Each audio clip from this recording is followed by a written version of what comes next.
بسم اللہ الرحمن الرحیم.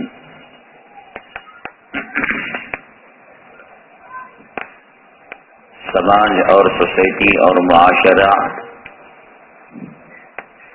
کتنا بگڑا ہوا کیوں نہ ہو اور کتنی اس کی ابتر حالت اور گری ہوئی حالت کیوں نہ ہو، لیکن کچھ ایسے افراد ضرور رہتے ہیں معاشرے میں جو اخلاق پر، حیا پر، شرم پر اور کردار پر ان کی زندگی گزرتی ہے. ایسا نہیں ہے کہ 100% معاشرے کو دیمک چاٹ چکی ہوتی ہے. اس پرفتن دور میں، اس امتحان اور آزمائش کے زمانے میں ایسے اللہ تبارک تعالیٰ نے افراد پیدا کیے جن کی زندگی میں حلال و حرام کی تمیز کوٹ کوٹ کر بھری ہوئی، اور جب کوئی وہ مسئلہ ہم سے پوچھتے ہیں کسی امانت کے تعلق سے اور کسی حلال و حرام کے تعلق سے، بہت تعجب ہوتا ہے کہ اس گئے گزرے زمانے میں ایسے پاکیزہ نفوس ہیں جو ذرا ذرا سی باریکیوں کا خیال کرتے ہیں. یہ تو وہ اکابرین جو نامور شخصیتیں ہیں، مولانا ابرار الحق صاحب رحمۃ اللہ علیہ، مولانا علی میاں صاحب، حضرت مولانا قاری محمد طیب صاحب، یا فدائے ملت حضرت مولانا سید اسد مدنی رحمۃ اللہ علیہ، ایسی شخصیتیں نہیں، عوامی شخصیتیں. نماز کا اہتمام، شریعت کا اہتمام، حلال و حرام کا اس زمانے میں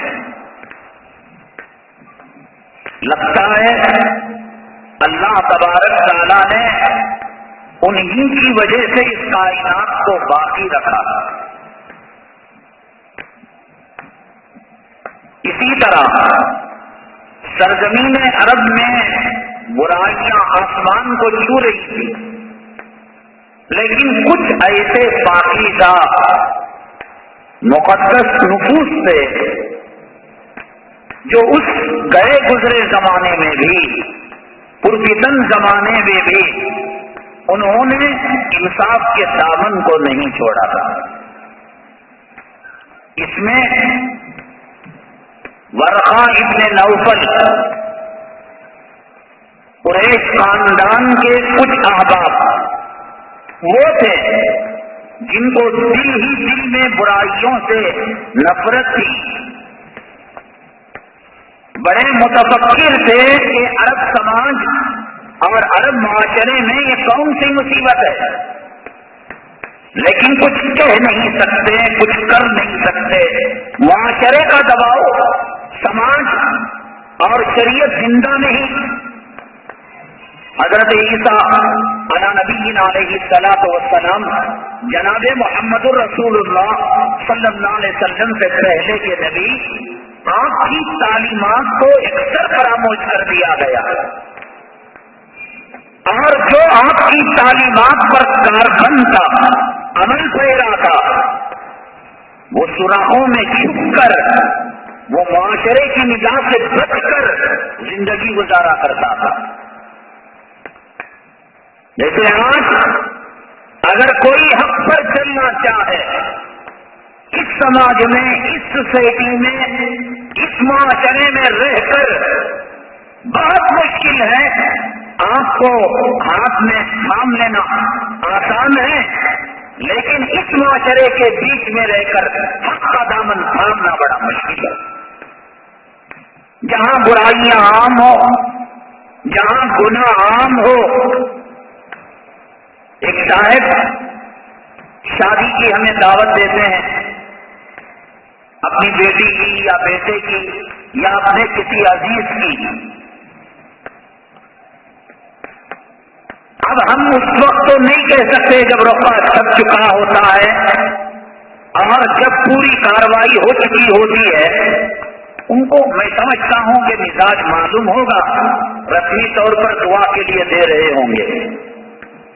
اس کے بعد جب شادی بیت جاتی ہے، گزر جاتی ہے، اتنی بری طریقے سے شکوا کرتے ہیں گویا کہ ہم نے ان کی ماں کو سرے بازار کپڑے اتار کر کیا حضرت آئی تھی نا تمہیں چپل لے کر دیتا، یعنی اسے اس بات کا احساس نہیں۔ جو آدمی سنتوں کی بات کرتا ہے، جو آدمی ویڈیوگرافی کی شادی کی محفل کو کتے سوروں بندروں کی محفل کہتا ہے، جو آدمی بفے سسٹم کو کتوں کا کھانا کہتا ہے، جو آدمی بے پردہ عورتوں کو رنڈی کہتا ہے، جو آدمی جہیز لینے والے کو انٹرنیشنل فقیر کہتا ہے، جو آدمی رسوم اور خاندانی رواج پر شادی کرتا ہے، وہ حضرت فاطمہ کی گان اور حضرت علی کے منہ پر تھپڑ مارنے والا ہے۔ اسے یعنی اسے تعجب، کیوں تم کتے نہیں بنے، سور نہیں بنے، بفے سسٹم میں آئے نہیں، کتنے آدمی آئے نا انہوں انسانہ مسلمانہ نہیں کیا؟ جینا مشکل ہے، آپ ناطے توڑ لیتے ہیں، لوگ رشتے توڑ لیتے ہیں، سلام کلام ختم کر دیتے ہیں۔ لوگ سمجھتے ہیں کہ دو موقع ایسے کہ شرکت تو دوستی کی علامت اور شرکت نہ تو دشمنی کی نشانی، ایک موتا ایک شادی، نہ وہاں سنت کا لحاظ نہ یہاں۔ یہ تو ایک مرتبہ ابھی رمضان المبارک سے پہلے مین سندر کے اندر ایک عالم صاحب نے جلسے میں مدعو کیا ہمیں، ہم تو یہ سمجھ رہے تھے کہ شاید سیرت پاک کا یا اصلی جو علوم ہے اس کے متعلق کوئی جلسہ، یہاں سے گئے نہ روخہ دیکھا نہ اشتہار دیکھا، عالم صاحب نے دعوت دی اعتماد کرتے ہوئے تو دیکھا تو وہاں کارپوریشن کمیونٹی شادی محل میں انہوں نے اس جو ہے مجلس وعظ و نصیحت کو رکھا۔ اصل میں SLC میں جو رینک ہولڈر تھے ان کو وہ سرٹیفکیٹ دینا تھا، اور ساتھ میں ایک مولوی صاحب کی کچھ باتیں جیسے نکاح کے وقت کچھ لوگ کیا کرتے ہیں عالم کو رکھ کر کچھ باتیں کہلوا دیتے ہیں۔ میں نے کہا یہ عذاب کی جگہ ہے، یہ سنتوں کا مقتل ہے، یہاں سنتوں کو ذبح کیا جاتا ہے، یہاں سنتوں کو قتل کیا جاتا ہے۔ آپ ایسی جگہ اللہ رسول کی باتیں کہنے سننے کے لیے آپ نے جمع کیے، ایسا کسی کو علماء کے دل سے یہ بات نکل گئی، جو ہاں میں ہاں ملائے، بفے سسٹم میں کتوں کی طرح کھڑے ہو کر کھائے اور جہیز کی بھیک کی منہ بھر کر تعریف کرے، کیا جناب ماشاءاللہ تمہیں بیٹی کو کتنا دینا، داماد کو کتنا دینا، اور کھانے کے بعد پاخانہ بننے سے پہلے، پینے کے بعد پیشاب بننے سے پہلے، جب تک اس کی منہ پر کیا بھائی پکوان تمہارا، وہ سی کیٹرنگ والے کو بولے تمہیں، قرآن کہتا ہے ان المبذرین کانوا اخوان الشیاطین، فضول خرچی کرنے والے یہ شیطان کے بھائی ہیں۔ اب یہ شیطان کے بھائی کی شیطان تعریف کرنے والا یہ شیطان کے نسخے سے نہیں پیدا ہوا۔ سماج کی کیفیت اور سماج کی ذہنیت دیکھی، یہ آدمی جگہ رنڈی خانہ کسی رنڈی کو کلمہ پڑھانے کے لیے لے جایا جا سکتا ہے، سنت کے نام پر جو محفل قائم، میں کہتا ہوں کہ گلی کے کتے کو کمینوں بھون کر کھا لو تو پہچانا ہے، خدا کا قہر ٹوٹ پڑے گا۔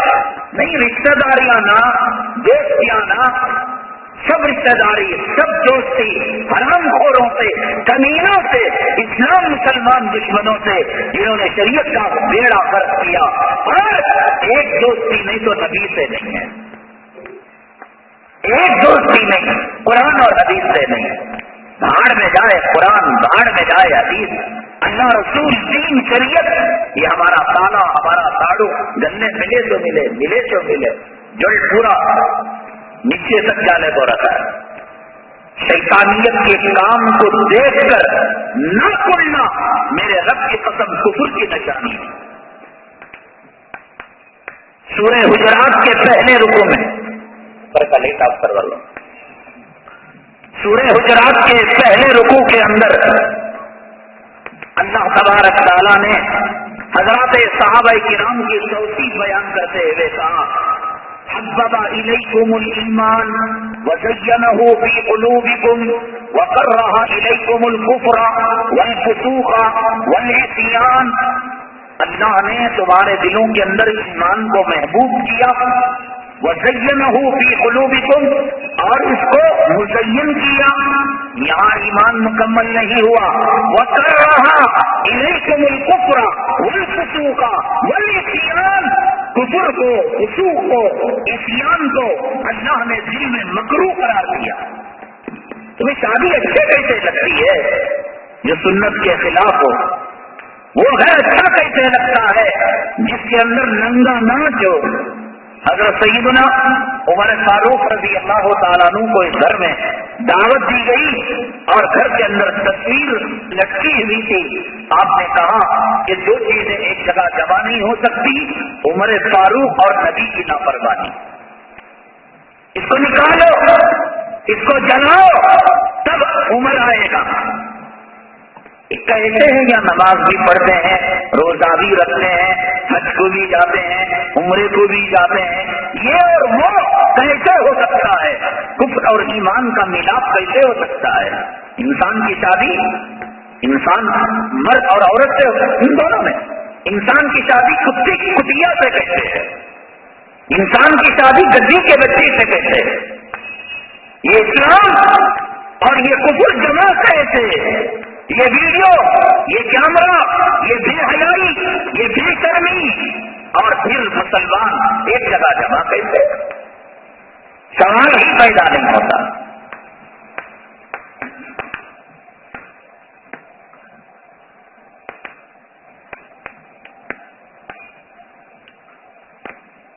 اتنے گئے گزرے سماج میں، معاشرے میں بھی کچھ وہ طاہر اور مقدس نفوس تھے، پاکیزہ ہستیاں تھیں، جنہوں نے ایمان اور جنہوں نے صفائی، امانت اور صداقت کے دامن کو مضبوطی سے تھاما ہوا تھا. اور یہ خاندان تھا پاکیزہ خاندان حضرت سیدہ خدیجہ الکبریٰ رضی اللہ تعالیٰ عنہ کا. سرزمین عرب میں جو قافلے باہر تجارت کے لیے جایا کرتے تھے، ان میں 70% مال، 70% کاروبار صرف ایک خاتون حضرت خدیجہ الکبریٰ رضی اللہ تعالیٰ عنہ کا تھا. خاندان میں، مردوں میں، عورتوں میں جناب رسول اللہ صلی اللہ علیہ وسلم کو چھوڑ کر کوئی اور اتنی مقدس ذات گرامی نہیں تھی، اتنا مالدار نہیں تھا، اتنا شرافت والا اور اتنے اخلاق والا اور کوئی نہیں تھا. دیکھیے آپ، ابھی اسلام نہیں آیا. اسلام کب آتا ہے؟ جب جناب محمد الرسول اللہ صلی اللہ علیہ وسلم کی عمر شریف 40 سال کو پہنچتی ہے. ابھی آپ 25 سال کے ہیں، لڑکپن ہے. اسلام نہیں آیا، قرآن نازل نہیں ہوا، مذہب نام کی کوئی چیز نہیں. سرزمین عرب میں شرافت میں، اخلاق میں، کردار میں، مال میں، خاندانی تفوق میں حضرت خدیجہ الکبریٰ رضی اللہ تعالیٰ عنہ کا نام ہر کسی کے نام پر زبان لگتا کہ خدیجہ جیسی کوئی عورت نہیں، ایسی کوئی سخی نہیں، ایسی کوئی رحم دل نہیں. آپ کا گھر نہیں تھا، وہ ایک بیت المال تھا جہاں سے غریبوں کو مال دیا جاتا تھا، مسکینوں کی حاجت کو پورا کیا جاتا تھا، بیواؤں کو آسرا دیا جاتا. اسلام آیا نہیں. ابھی نہ قرآن نازل ہوا، نہ حدیث، نہ نبی کے سر پر نبوت کا تاج پہنایا گیا.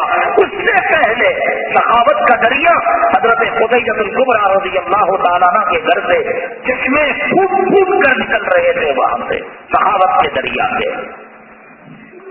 اب ان کے لیے انہوں نے ایک شوہر سے نکاح کیا، انتقال ہو گیا، دوسرے شوہر ابو حانہ سے نکاح کیا، 3 بچے ان سے پیدا ہوئے، ان کا بھی انتقال ہو گیا۔ 2 شوہر زندگی میں دیکھ چکی تھی آپ، اب کہاں فیصلہ کر لیا کہ اب میں جو کچھ کروں گی اپنے کاروبار کو بڑھاوا دوں گی اور غریبوں کی مدد کروں گی، یتیموں مسکینوں اور بیواؤں کی مدد کروں گی۔ میں نے کہا کہ آپ کا گھر حضرت خدیجہ رضی اللہ تعالیٰ عنہ کا محل نہیں تھا، بلکہ وہ ایک یتیم خانہ تھا، وہ ایک بیت المال تھا، وہ ایک مجبوروں مسکینوں کے لیے ماوا اور ملجا کا ٹھکانہ تھا۔ آپ نے ارادہ کیا کاروبار، اب تو شوہروں سے فارغ ہو چکی تھی، کوئی اس قسم کا اور ارادہ نہیں تھا، کہا کہ کاروبار کو اور مضبوط کریں گے اور وہ ملت کی خدمت کریں گے۔ عورت کی عورت اس کو گھر کا بھی دیکھنا پڑتا ہے، باہر کا 3 بچے اور 2 شوہروں سے بیوہ، عمر 40 سال، جوانی اب ڈھلنا شروع ہو چکی ہے، کوئی اس قسم کا ارادہ نہیں۔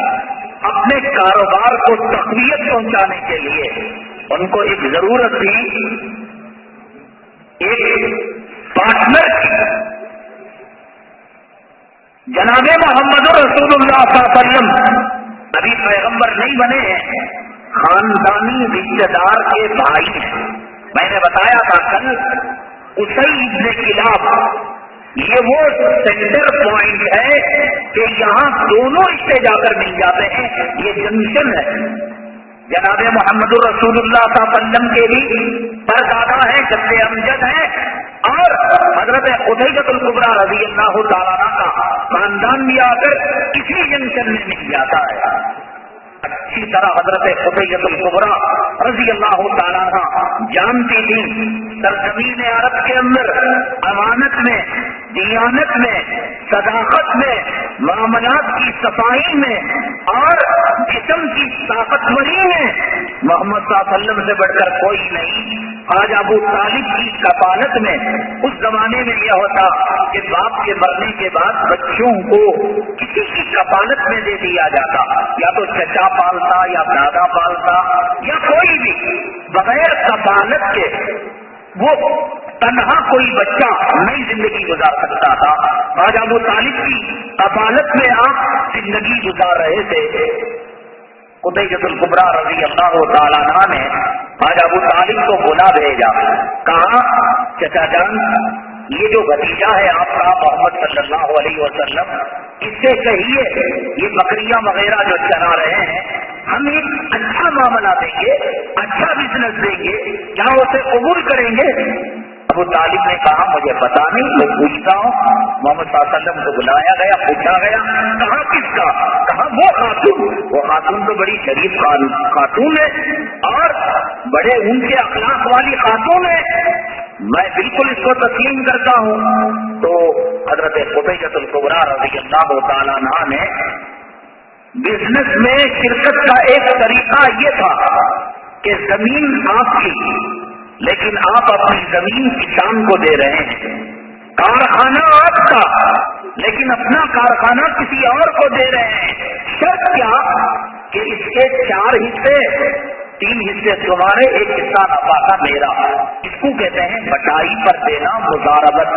فقہ کی کتابوں میں اس کے احکامات لکھے ہوئے ہیں کہ مضاربت کے احکامات کیا ہوتے ہیں۔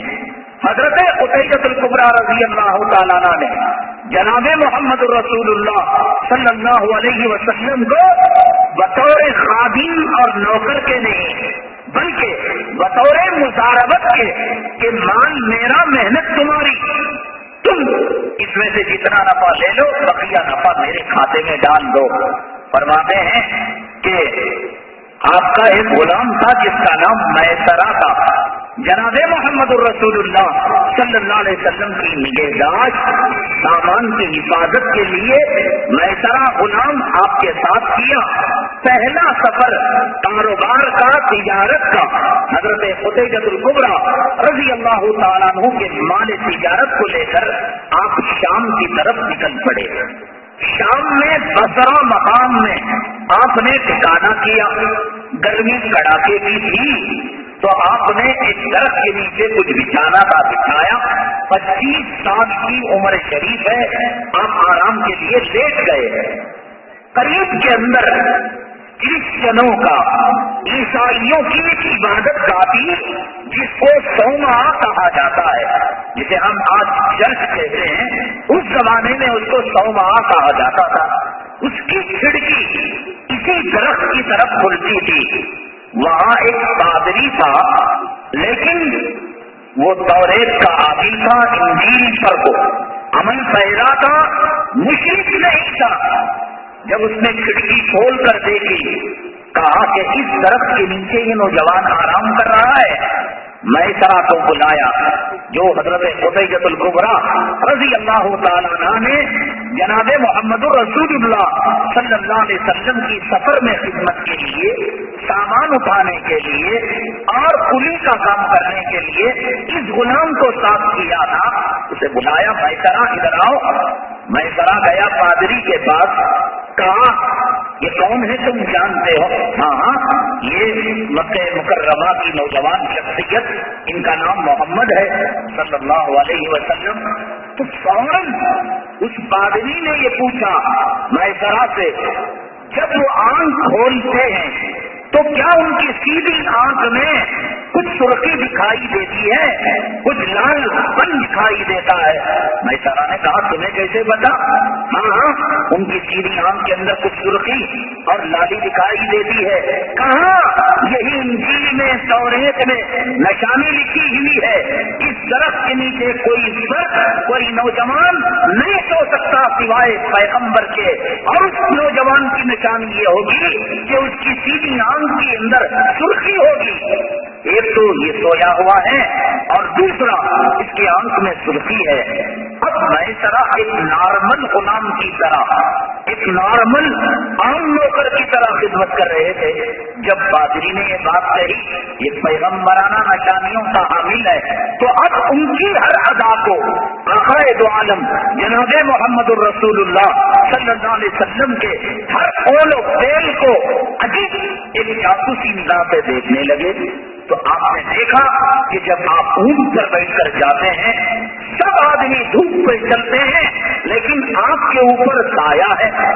فرماتے ہیں کہ سایہ ہونا تو سب کو ہونا، دھوپ ہونا تو سب کو ہونا، لیکن آپ کو سایہ دوسروں کو دھوپ کہتے ہیں۔ میں ذرا غور و فکر کر دیکھا کہ کیا ماجرا ہے، تو میں نے دیکھا یہ نوجوان 25 سالہ جب کبھی جاتا ہے اور دھوپ ستاتی ہے، آسمان سے جو نورانی مخلوق اترتی ہیں اور ان کے سر پر سایہ کرتی ہیں۔ ایک ایک چیز کو دیکھنے لگا، وہ زمانہ دھوکے کا اور وہ زمانہ بدماشی کا۔ آقا دو عالم صلی اللہ علیہ وسلم کاروبار کرنے لگے تو کہتے دیکھو بھائی، ہم نے اتنے مول میں سے خریدا ہے اور اس میں اتنے عیب ہیں، اتنے دنوں تک یہ چلنے کا امکان ہے، میں اتنے دام۔ لوگ کہہ رہے ہیں کہ لوگ تو تاجر عیب کو چھپاتا ہے، یہ عیب بیان کر کر چیزوں کو فروخت کر رہا ہے، تو 3 گنا 4 گنا کاروبار بڑھ گیا، اور اگر 100 روپے نفع ہوتے تھے تو 300 روپے، 3 گنا نفع، پورے کاروبار کا نفع۔ اور جب لوٹے جناب محمد رسول اللہ صلی اللہ علیہ وسلم، حضرت خدیجۃ الکبریٰ رضی اللہ تعالیٰ عنہ شروع ہی سے مالدار تھی، ان کے مال کو، ان کی تجارت کو، ان کے اعلیٰ نسب کو مکے کا کوئی آدمی ٹکر نہیں دیتا تھا۔ وہ جاہلیت کے زمانے میں ان کا جو محل تھا، اس محل کی ایک بالکونی تھی، اوپر ایک سجا تھا، جیسے آج ہوتا ہے عورتیں جاتی ہیں کپڑا سکھانے کے لیے، اپنے بالوں کو سکھانے کے لیے۔ ذہن میں ایک بات رکھیے، ابھی محمد صلی اللہ علیہ وسلم کی عمر 25 سال، نہ پردہ، نہ شرم، نہ حیا، نہ محرم، نہ غیر محرم، کوئی کسی قسم کی آیتیں ابھی تک نازل نہیں ہوئی، ابھی اسلام آیا نہیں، ابھی شریعت کا قانون بنا نہیں۔ حضرت خدیجۃ الکبریٰ رضی رضی اللہ تعالیٰ عنہ کو میسرہ میں سفر کے حالات پہلے ہی کسی طریقے سے پہنچا دیے. واہ بھائی، آپ نے کون سے آدمی کو اپنا پارٹنر بنایا، مزاربت کے لیے اپنا مال دیا. بڑا عجیب و غریب. خدیجہ مالکہ کہ آپ کا مال کئی گنا زیادہ بک گیا اور کئی گنا زیادہ اب اونٹ پر نفع لٹ کر آ رہا ہے. حضرت خدیجہ الکبریٰ رضی اللہ تعالیٰ عنہ کو جب اس کا علم ہوا تو جب پتا چلا کہ آپ مکہ المکرمہ میں قدم رکھ رہے ہیں، آپ کا عالی شان محل تھا، آپ کروڑ پتی ارب پتی خاتون تھی، بڑی حسین اور بڑی جمیل اور بڑی خوبصورت، بڑی تدبر کرنے والی، بڑی فہم و فراست والی خواتین جھگڑتی تھی، آپ کے پاس فیصلے کو آتی تھی. تو آپ اس منظر کو دیکھنا چاہتے تھے. ایک تاجر جب اس کا کارخانے کا مال نفے میں بکتا ہے اور ایک کسان جب اس کی فصل لے آتی ہے، اس منظر کو دیکھ کر اس کا دل خوش ہو جاتا ہے. اما خدیجہ الکبریٰ رضی اللہ تعالیٰ عنہ بالا خانے کے اندر کھڑی ہو گئی کہ میرے اونٹ پر کیسا مان لگ کر آتا ہے اور کتنے اونٹ آتے ہیں، میں اپنی آنکھوں سے دیکھوں. ہر مالک کی یہ حضرت، ہر مالک کی یہ تمنا. پردے کے احکامات نہیں تھے، مرد عورت سے بات کرتا تھا، عورت مرد سے، اور اس میں کوئی بے شرمی کی بات نہیں تھی، معاشرے کے اندر یہ بات تھی. تو حضرت خدیجہ الکبریٰ رضی اللہ تعالیٰ عنہ اس گھڑی کا شدت سے انتظار کر رہی تھی جب مال کا آمد مکہ المکرمہ میں ہونے والی تھی. تو الحمدللہ ایک اونٹ آیا، مال لگا ہوا. دوسرا اونٹ. اس زمانے کے اندر یہ ہوتا تھا کہ یہاں کا غلہ اور اناج، جہاں غلہ اناج نہیں ہوتا وہاں دے دیتے، وہاں کے کھجور یہاں لے لیتے، وہاں کا کپڑا یہاں لے لیتے، یہاں کا سونا چاندی وہاں. سکوں کا رواج نہیں تھا. آدمی غلہ بیچتا، کپڑا لے لیتا، اپنے ملک میں جو چیز نہیں بنتی وہ لے لیتا. سرزمین عرب کے کھجور مشہور تھے. کھجور لے جا کر شام کے علاقے میں فروخت کر کر شام اور بصرہ کا کپڑا لے کر ہی آ رہے تھے. پیسہ اگر ہوتا تو جھولے میں ہوتا، تھوڑا سا ہوتا، لیکن وہ مال لے کر آ رہے ہیں اونٹوں پر لدا ہوا. یہ نفع ہے. ایک اونٹ آیا، 2 اونٹ آیا، 20 اونٹ آئے کے بعد دیکھا یہ حسین عرب کا شہزادہ دلہا محمد صلی اللہ علیہ وسلم درمیان میں اونٹ میں بیٹھے ہوئے ہیں. پھر وہ بات جو میسرہ میں سفر میں محسوس کی، حضرت خدیجہ الکبریٰ رضی اللہ تعالیٰ عنہ نے اپنی فراست والی آنکھ سے دیکھا کہ آپ پر کوئی چیز سایہ دار ہے. جب قریب آیا غور سے دیکھا تو پتا چلا کہ 2 نورانی مخلوق قریب سے آپ کو سایہ تھے. اسی وقت حضرت خدیجہ الکبریٰ رضی اللہ تعالیٰ عنہ کے دل کی گہرائیوں میں، خون کے قطرے قطرے میں جناب محمد رسول اللہ صلی اللہ علیہ وسلم کی محبت اور عظمت بھر گئی کہ ایسا قیمتی ہیرا، ایسا قیمتی نوجوان نہ آسمان میں دیکھا نہ زمین میں دیکھا. تو چنانچہ شام کا پہلا سفر کرامتوں بھرا، نفع بھرا آیا. 2 مہینے 25 دن ابھی گزر رہے تھے. حضرت خدیجہ الکبریٰ رضی اللہ تعالیٰ عنہ، ان کی ایک سہیلی تھی، ان کی ایک دوست تھی جن کا نام نفیسہ تھا. ان کو بلایا. نفیسہ تم جانتے ہو کہ محمد کون ہے؟ کون نہیں جانتا آپ کو؟ آپ کی امانت، صداقت، آپ کے چہرے کا حسن اور آپ کی دیانت اور آپ کی طاقت اور قوت اور آپ کی شجاعت اور بہادری سرزمین عرب کے اندر مشہور تھی. عورتوں میں اس کے چرچے تھے، مردوں میں اس کے نغمے تھے. کیا نفیسہ تم جانتی ہو؟ ہاں میں جانتی ہوں. کیوں نہ تم میرے نکاح کا پیغام اس لڑکے تک پہنچاتی؟ نفیسہ نے کہا ٹھیک ہے، یہ کام آپ میرے اوپر چھوڑ دیجیے. تو حضرت خدیجہ الکبریٰ رضی اللہ تعالیٰ عنہ کے پیغام نکاح کو لے کر آپ کی یہ سہیلی محمد صلی اللہ علیہ وسلم کے پاس آئی. کہا نوجوان کیا تم شادی شدہ ہو؟ آقا نے کہا نہیں بہنا، میں شادی شدہ نہیں ہوں. کیوں شادی کا ارادہ نہیں ہے؟ محمد صلی اللہ علیہ وسلم نے جواب دیا میرے پاس رکھا ہی کیا ہے، مجھ سے